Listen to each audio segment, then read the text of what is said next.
350 out of 360 bio NEET 2026 में मैंने कैसे स्कोर किया, कौन से टीचर, कौन से रिसोर्सेज, क्वेश्चन प्रैक्टिस, एनसीईआरटी कितनी बार पढ़ी, और वो कौन सी सबसे बड़ी मिस्टेक थी जिसकी वजह से मैं 300 पे आके अटक गया था, मेरे ड्रॉप ईयर की सबसे बड़ी गलती, वो सब मैं बताने वाला हूँ इस वीडियो में डिटेल में। तो बिल्कुल भी स्किप ना करें, बहुत ही ज़्यादा इंपॉर्टेंट है।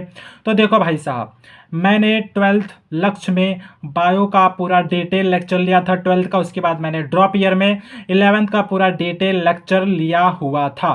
मैं बहुत ही कामचोर था, मैं नोट्स नहीं बनाता था, पोथी बनाने में विश्वास नहीं रखता था, मैं पीडीएफ वाइट करके प्रिंट करवा लेता था। जी हाँ, प्रिंट करवाने के बाद मैं नोट्स उसी प्रिंट या फिर पीडीएफ से पढ़ता था।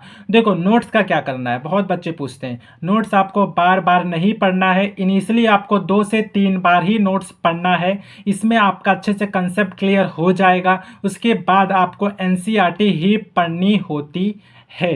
ठीक है, एनसीईआरटी कैसे पढ़ना है ये भी आपको पता होना चाहिए। देखो शुरू में 2-3 बार आपको एनसीईआरटी बिना हाइलाइटर के पढ़ना है, मतलब आपको बस रफली पढ़ लेना, हाँ क्या क्या लिखा है, सर ने क्या पढ़ाया है, ऐसा ऐसा है, काम खत्म। हाँ आप शुरू में पेंसिल यूज कर सकते हो, पेंसिल से आप अंडरलाइन कर लेना जो जो इंपॉर्टेंट लगे।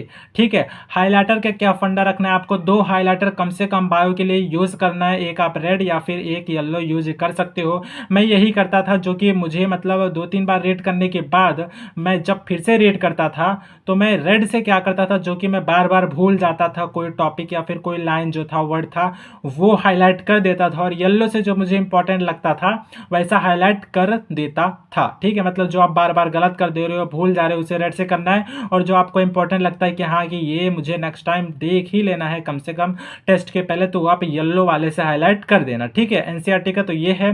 देखो 2-3 बार नोट्स करने के बाद आपको एनसीईआरटी ही ज़्यादा से ज़्यादा, और शुरू में कम से कम 5 से 10 से 15 बार तक आपको पूरा एनसीईआरटी ही पढ़ना है। जी हाँ, पूरी लाइनें पढ़नी है अच्छे से, भले थोड़ा टाइम लगेगा चलेगा, क्योंकि क्वेश्चन में कब कौन सी लाइनें आ जाए फिर आपको याद करना पड़ जाए, वो बहुत ही महंगा पड़ जाएगा। हाँ फिर बाद में आपका ऑटोमेटिक स्पीड बढ़ जाएगा। ठीक है, बाद में आप थोड़ा थोड़ा फ्लिप कर सकते हो, इंपॉर्टेंट इंपॉर्टेंट पढ़ सकते हो, लेकिन शुरू में पढ़ना ही पड़ेगा। क्वेश्चन प्रैक्टिस के मैं कौन सा बुक यूज़ करता था, तो क्वेश्चन प्रैक्टिस के लिए मैं विपिन शर्मा सर की एनसीईआरटी पंच यूज़ करता था। उसमें सारे ही वैरायटी के सारे ही क्वेश्चन थे। चैप्टर ख़त्म होने के बाद 101 से 2 दिन में मैं टाइमर लगा करके 90 क्वेश्चन के सेट में लगभग सारे क्वेश्चन निपटा देता था। 300 के लगभग क्वेश्चन रहते थे। ठीक है, सारे क्वेश्चन निपटा देता था। काफ़ी ज़्यादा क्वेश्चन रहते थे, किसी में 300 किसी में 400। ठीक है, क्वेश्चन प्रैक्टिस में जो एनसीईआरटी पंच था उसमें मैं पेंसिल यूज़ करता था। पेंसिल से जो क्वेश्चन मैं रॉन्ग कर देता था या फिर मैं नहीं कर पाता था उसे मैं अंडरलाइन मतलब मीन्स टू से सर्कल कर देता था। नेक्स्ट टाइम मैं पूरे क्वेश्चन फिर से नहीं करता था, वही मार्क्ड रॉन्ग क्वेश्चन ही करता था टाइम सेव करने के लिए। ठीक है, इसके अलावा आप फिंगर टिप भी यूज कर सकते हो। यदि ये नहीं करते तो फिंगर टिप भी एक बहुत बढ़िया बुक है। इस तरह आपका जो बेसिक प्रोसेस है, lecture, notes, NCERT, question practice complete. इसके बाद जब भी टेस्ट हो आपको सिंपली एनसीईआरटी पे आकर के जो है रेड कर लेना है, जो हाईलाइटेड पार्ट है वो देख लेना है, और नोट्स का कब यूज करना है। जी हाँ, तो अब इसके बाद आपको क्या करना है, जब भी किसी चैप्टर या किसी टॉपिक में आपको डाउट लगता है, कंसेप्ट क्लियर नहीं रहता है, तब फिर जो है आप जाकर के नोट्स प्रेफर कर सकते हो, पीडीएफ या फिर लेक्चर भी प्रेफर कर सकते हो। लेकिन इतना सब करने के बाद भी मेरे मार्क्स नहीं बढ़ रहे थे। जी हाँ, 300 मार्क्स पे आकर के अटक गए थे फर्स्ट ड्रॉप में। जी हाँ, 300 मार्क्स पे आकर के अटक गए थे, बढ़ ही नहीं रहे थे। 310, 290, 280, 320 मतलब जा ही नहीं रहे थे 350 पे। फिर मुझे पता चला कहीं से कि 2 चीज़ में मैं लैग कर रहा था। वो क्या, पहला क्वेश्चन प्रैक्टिस, दूसरा मिस्टेक नोटबुक।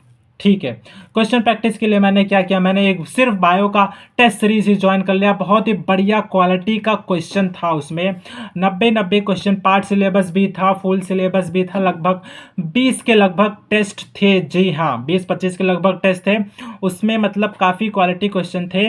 मैं वो टेस्ट देता था विथ टाइम बाउंडिंग प्रिंट करा करके। इससे क्या हुआ ना कि जो क्वेश्चन मैं रॉन्ग करता था, ठीक है, उससे मुझे पता चलता था कि अच्छा कहाँ पर कंसेप्ट में गड़बड़ी है, क्या मुझे नहीं याद है, कौन सी एनसीईआरटी की लाइन नहीं याद है, वो मैं तुरंत एनसीईआरटी में जा करके हाईलाइट या फिर कह लो अंडरलाइन या फिर कह लो सर्कल कर लेता था, ताकि नेक्स्ट टाइम एनसीईआरटी रीडिंग के टाइम वो ना छूटे। इसके अलावा मैं मिस्टेक नोटबुक भी बनाया था, पर चैप्टर एक पेज में रखता था। उसमें क्या करता था, जो भी क्वेश्चन रॉन्ग कर देता था या फिर कह लो मैं जो टॉपिक जो चीज़ बार बार भूल जाता था वो उस एक पेज में मीन्स टू से मिस्टेक नोटबुक में लिख लेता था, और वही मैं बार बार जो है देखता था, जो कि नीट एग्ज़ाम के पहले काफ़ी ज़्यादा यूज़फुल रहा। बात यह है कि आप गलती करके जो चीज़ सीखते हो वो लॉन्ग टाइम में माइंड में रहता है।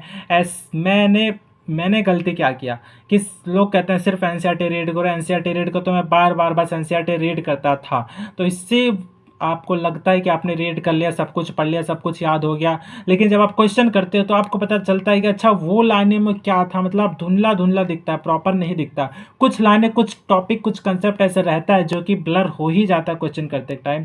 तो वो तभी आपका फिक्स होगा, स्पीड आपकी तभी बढ़ेगी जब आप ज़्यादा से ज़्यादा टाइम बाउंडिंग में क्वेश्चन प्रैक्टिस करोगे, चाहे मॉड्यूल के थ्रू चाहे टेस्ट के थ्रू करना ही पड़ेगा, और कोई इसका सब्सटीट्यूट नहीं है। मिस्टेक नोटबुक बनाओ, कोई टेस्ट सीरीज बायो का ज्वाइन करो, क्वेश्चन करो, एनसीईआरटी बार बार पढ़ो, और अगर किसी टॉपिक में स्पेसिफिक चैप्टर में आपको किसी टीचर में प्रॉब्लम हो रहा है तो आप टीचर भी फ्लिप कर सकते हो।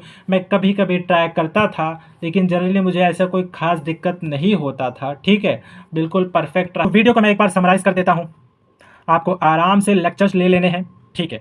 नोट्स आप बना भी सकते हो या फिर आप प्रिंट भी करवा सकते हो, इट्स ऑल अपॉन यू। लेकिन हाँ, पोथी बनाने की जरूरत नहीं है, बनाना भी तो जल्दी जल्दी बनाना, वो भी शॉर्ट में, ठीक है। उसके बाद आपको क्वेश्चन प्रैक्टिस के लिए कोई एक बुक फिक्स कर लेना है, जो भी आप प्रेफर करते हो, ठीक है। नोट्स आपको 2-3 बार से ज़्यादा नहीं पढ़ना है, जब कोई चीज़ ना समझ आए तभी नोट्स पढ़ना है, नहीं तो आपको बार बार जब भी जरूरत पड़े चैप्टर रिवीजन करना हो तो भी आपको एनसीईआरटी ही पढ़ना है, 10-15 पन्ना जो भी रहता है हो जाएगा। स्पीड धीरे धीरे बढ़ेगा, समझ आने लगेगा, ओके। उसके बाद आपको बायो का कोई टेस्ट सीरीज ज्वाइन कर लेना है, ऑनलाइन हो सके तो बहुत ही ज़्यादा यूजफुल रहता है। मिस्टेक नोटबुक कंपलसरी 200% बनाना ही है, और ज़्यादा से ज़्यादा क्वेश्चन प्रैक्टिस करना ही है। सबसे ज़्यादा गलती यही था मेरे ड्रॉप ईयर का, मैंने साल 2 साल लगातार बायो को इग्नोर किया। अच्छा ये तो बायो है, ये तो हो जाएगा, ये तो ईजी है, इसमें क्या ही क्वेश्चन प्रैक्टिस करो, फिजिक्स पे ज़्यादा फोकस करो, केमिस्ट्री पे करो। लेकिन ऐसा नहीं है, बायो में भी अगर आपको 360 में से 360 या 350 लाना है तो आपको ज़्यादा से ज़्यादा क्वेश्चन करना ही होगा, और कोई दूसरा रास्ता नहीं है।